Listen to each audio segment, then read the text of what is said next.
The salt spray felt like acid on my face as First Mate Vance's words cut deeper than any blade.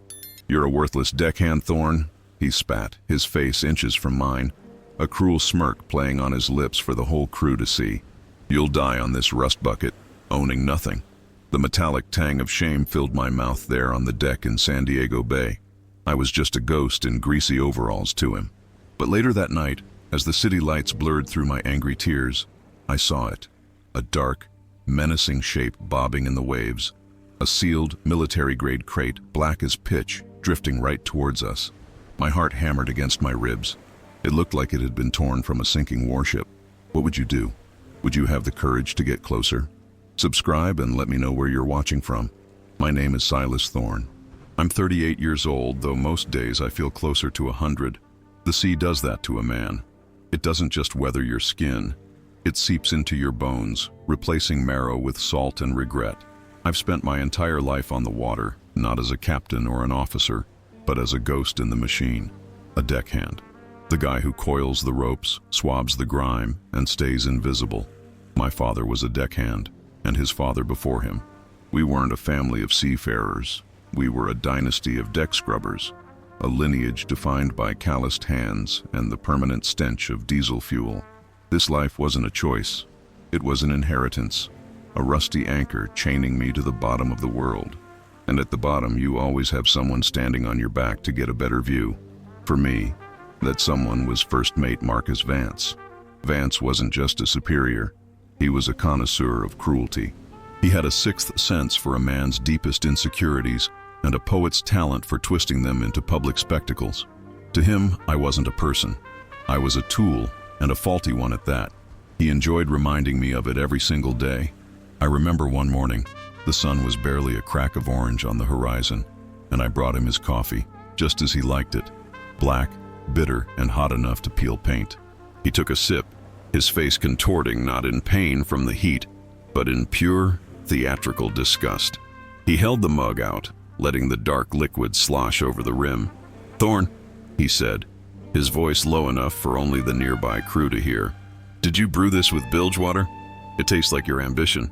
Then he casually poured the rest of it onto the deck, right over my worn-out boots.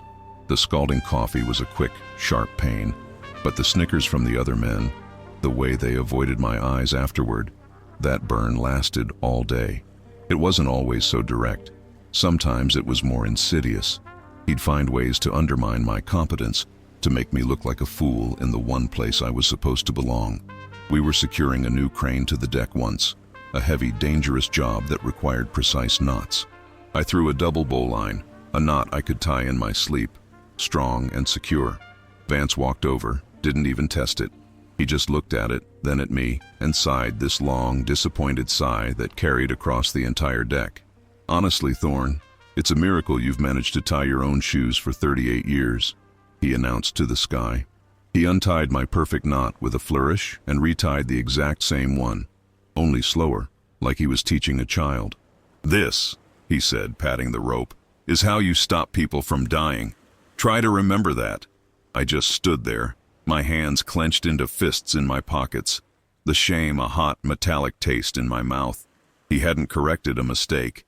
He had created one just to humiliate me. He was painting a picture for the crew, for the captain, for anyone watching.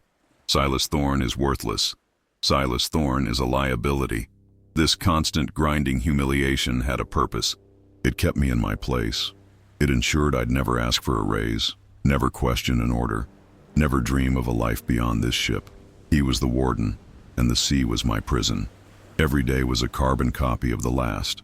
Wake before dawn, feel the cold dampness in the air, swallow down a tasteless breakfast, and then steel myself for whatever fresh hell Vance had cooked up for me. The day I found the crate started no differently. The San Diego sky was a hazy, indifferent gray. The water in the bay was calm, almost oily. We were taking on supplies, the air thick with the smell of brine and exhaust fumes. Vance had me on bilge duty, the lowest, filthiest job on the ship, down in the belly of the vessel, surrounded by the groaning of the hull and the stench of decay. I was completely alone. It was his way of reminding me where I belonged, in the dark, out of sight. I finished my work, my overalls soaked with a foul-smelling cocktail of seawater and oil. As I climbed the ladder back to the main deck, blinking in the sudden light, the world felt off. It was a subtle shift, the kind you only notice when your life is built on a monotonous routine. The rhythm of the waves lapping against the hull was different. Usually it was a steady, soft slap, but now there was an occasional, heavier thump, a dull, resonant sound, like a giant waterlogged drum being hit out of time. I scanned the water, my eyes tracing the length of our ship. Nothing. I dismissed it. The sea is full of strange noises. But then I saw it. It wasn't the object itself, not at first. It was the light. A patch of water, maybe 50 yards out, wasn't reflecting the gray sky like the rest of the bay. It was a void, a patch of absolute light-swallowing black. It was so unnatural that for a second, I thought my eyes were playing tricks on me, that the fumes from the bilge had finally gotten to me. But the black patch was moving, slowly, deliberately, drifting closer with each lazy swell of the tide. And as it drew nearer, the dull thump grew more frequent. My heart started to hammer against my ribs, a frantic rhythm against the slow, ominous beat coming from the water. What would you do? Would you have the courage to lean over the railing and find out what was making that sound, what was hiding in that patch of darkness? Or would you just turn away and go back to your miserable life? Tell me in the comments, and don't forget to subscribe, because what I saw next would change everything.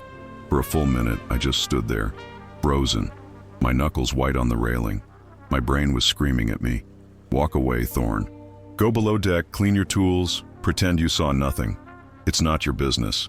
Getting involved is how men like you get crushed." Vance's face flashed in my mind, the cruel twist of his lips as he poured that coffee on my boots. I could almost hear his voice on the wind, dripping with scorn. "See something shiny, Thorn? Probably just another piece of trash. Just like you." That's what he would say. That's what he had trained me to believe about myself. And for the first time, a different voice, a quiet, rusty thing from deep inside me, answered back. What if he's wrong? The thought was so foreign it was like a physical shock. What if just once I didn't walk away? What if I did something that wasn't on the daily work roster? Something for me. The crate bobbed in the water, a black silent question mark. It wasn't drifting away. The current was slowly, almost deliberately, pushing it right along the hull of our ship, as if offering it to me. My heart was a frantic drum against my ribs, but my hands stopped shaking. A decision had been made. I wasn't sure if it was courage or just the last desperate act of a man with nothing left to lose. I slipped away from the railing, moving like a shadow.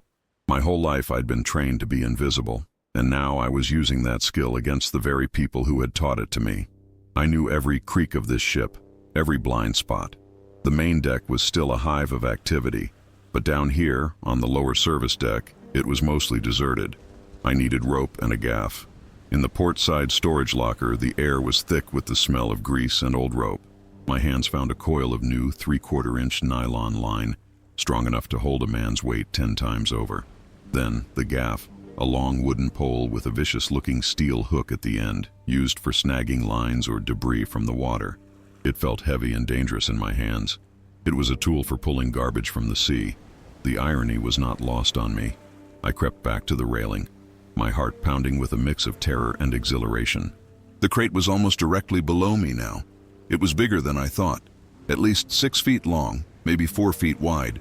It was made of some kind of matte black polymer, with heavy-duty steel latches clamped down on all sides. It looked indestructible. It looked official. And that scared me more than anything.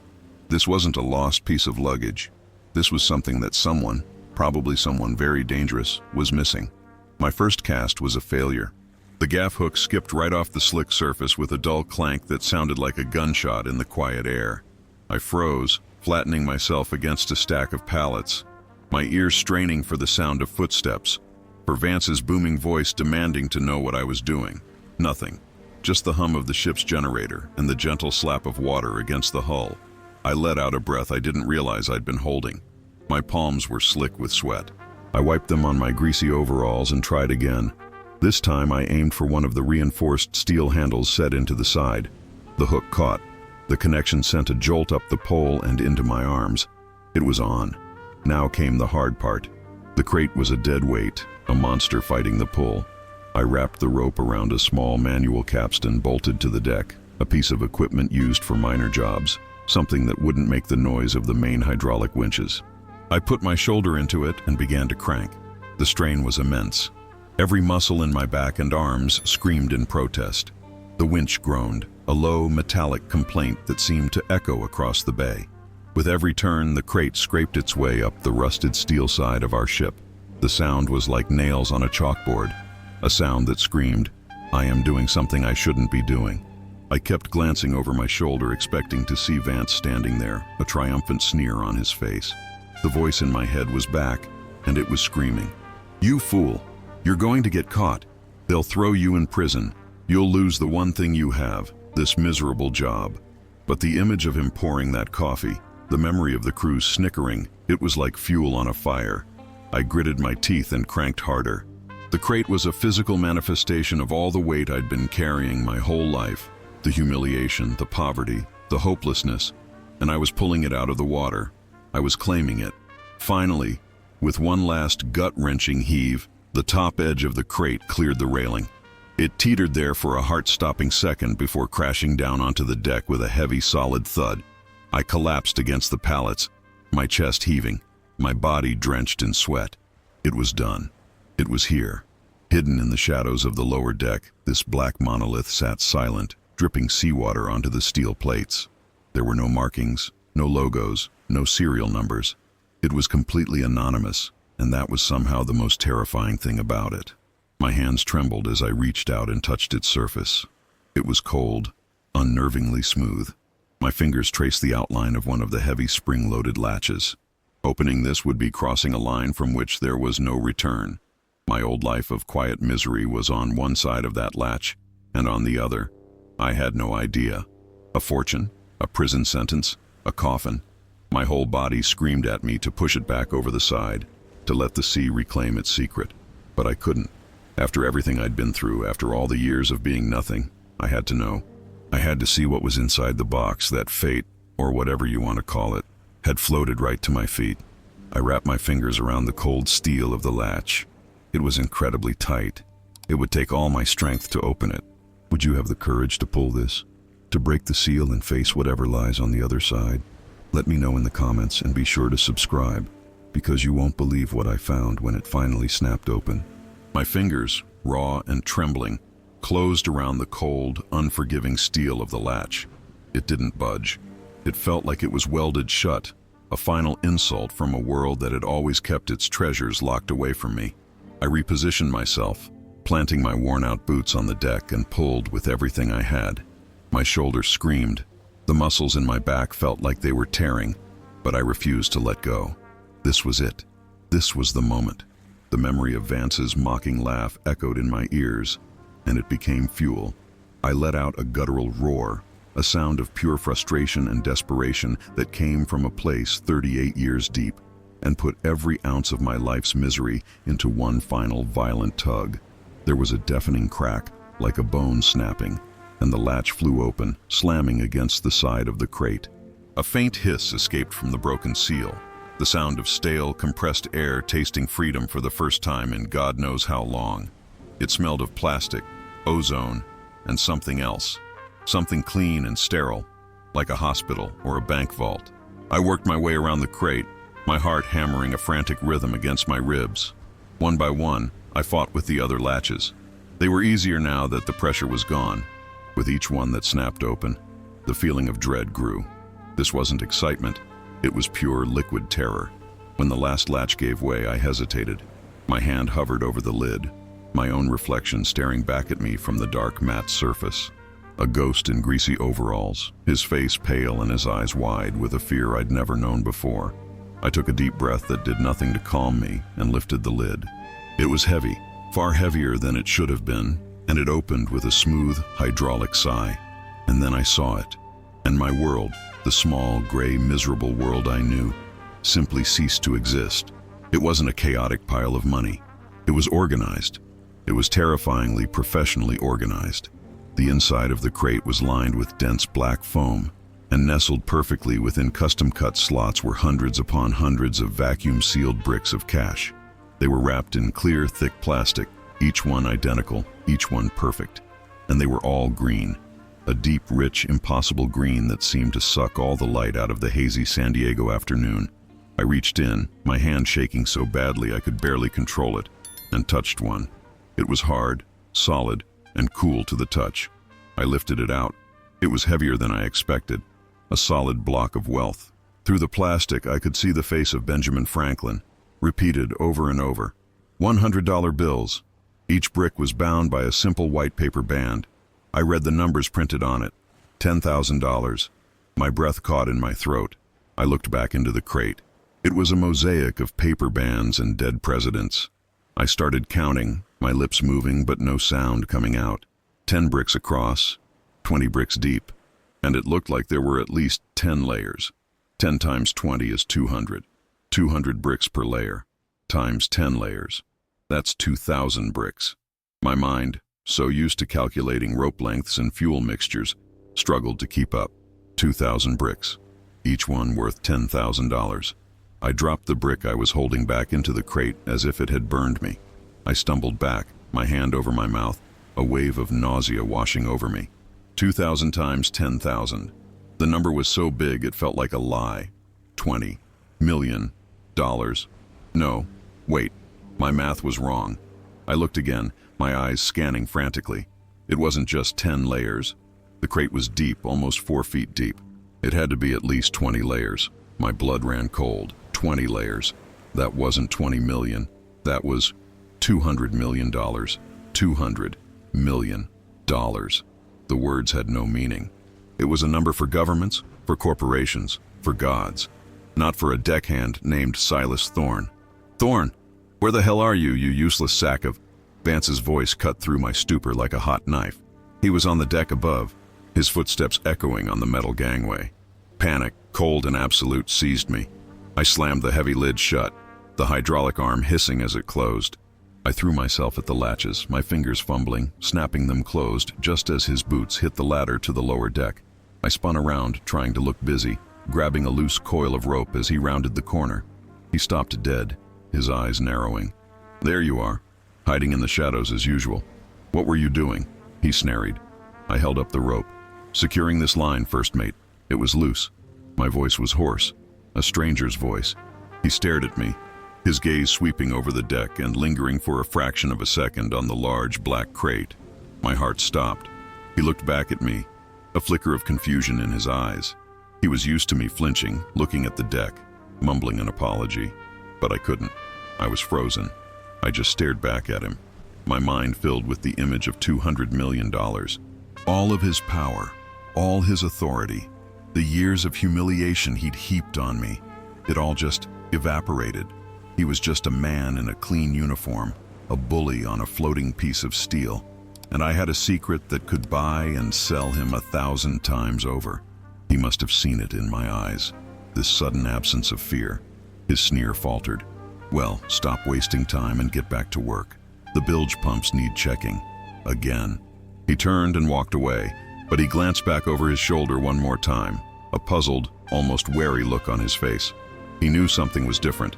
He just didn't know that the worthless deckhand he loved to torment was now, in secret, one of the richest men on the planet. I waited until he was gone, then slid down against the cold hull of the ship, my body shaking uncontrollably. This wasn't a treasure. This was a death sentence.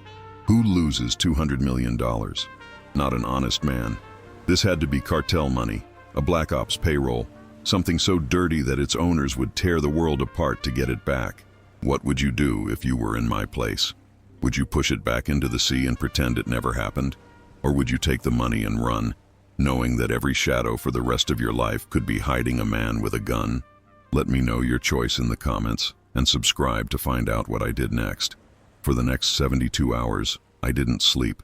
I lived on adrenaline and stale coffee, my mind a frantic chessboard of logistics and terror. The crate was a 2-ton ghost haunting the lower deck. Every footstep, every shout from above sent a spike of ice through my veins. I was a deckhand. I knew the ship's rhythms better than my own heartbeat. I knew that in 3 days we were scheduled to take on a special cargo of industrial generators at a private dock in Long Beach, a chaotic overnight affair with minimal oversight. That was my window. For 3 days, I was the perfect employee. I was early, I worked late. I took Vance's abuse with a vacant smile. He thought he'd finally broken me.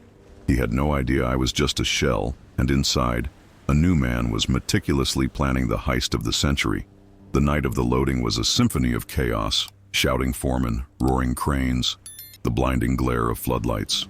And in the middle of it all, one invisible man in greasy overalls used a service winch and a cargo net to lower a black military-grade crate onto a pre-booked anonymous flatbed truck that was waiting in the darkest corner of the pier. The driver didn't ask questions.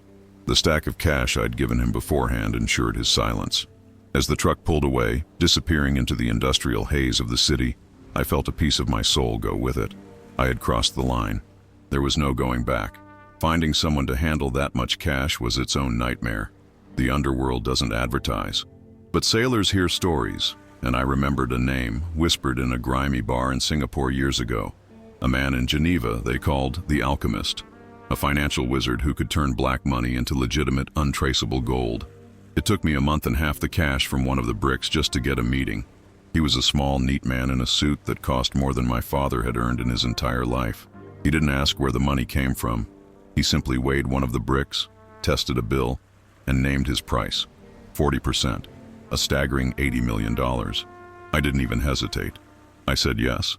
80 million was the price of freedom, the cost of becoming a ghost to my old life and a citizen of a new world.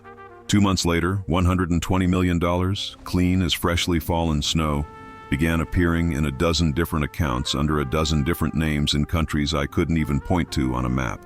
Silas Thorne, the deckhand, officially died. In his place was a man with no history and a fortune that could bend the world to his will. It's been a year. I live in a glass house perched on a cliff overlooking the Pacific, not far from San Diego. Sometimes I watch the container ships gliding across the horizon, and I wonder if my old rust bucket is one of them. I don't smell of diesel anymore. I smell of expensive cologne and sea salt carried on a clean breeze. The calluses on my hands have softened. The permanent ache in my back is gone. But the biggest change isn't the money, or the house, or the cars. It's the silence. The voice of Marcus Vance in my head is finally gone. I haven't seen him since the night I walked off that ship and never looked back. But I heard he was promoted. Captain Vance now. Good for him. In fact, I heard his shipping company was recently acquired by a newly formed, anonymous investment firm based out of Switzerland. I heard they were planning some restructuring, some downsizing. Last week I drove down to the bay to the same pier where it all began. I was wearing a handmade Italian suit and shoes that cost more than my old monthly salary. And I saw him. He was standing on the dock screaming at a young deckhand, his face purple with rage. The kid looked exactly like I used to. Scared, exhausted, and invisible. Vance finished his tirade and turned, and his eyes met mine. For a second there was nothing, just confusion. He was looking at me, but he didn't see me. He saw the suit, the expensive watch, the quiet confidence of a man who owned his own life. Then a flicker of recognition. His mouth fell open slightly. The blood drained from his face. He knew. He didn't know how, but he knew. I didn't say a word. I didn't have to. I just gave him a small, quiet smile. The kind of smile a man gives when he holds all the cards. I nodded once, got back into my car, and drove away, leaving him standing there on the pier, a ghost in his own life, a captain of a ship that I now owned. The reversal was complete, but the mystery remains.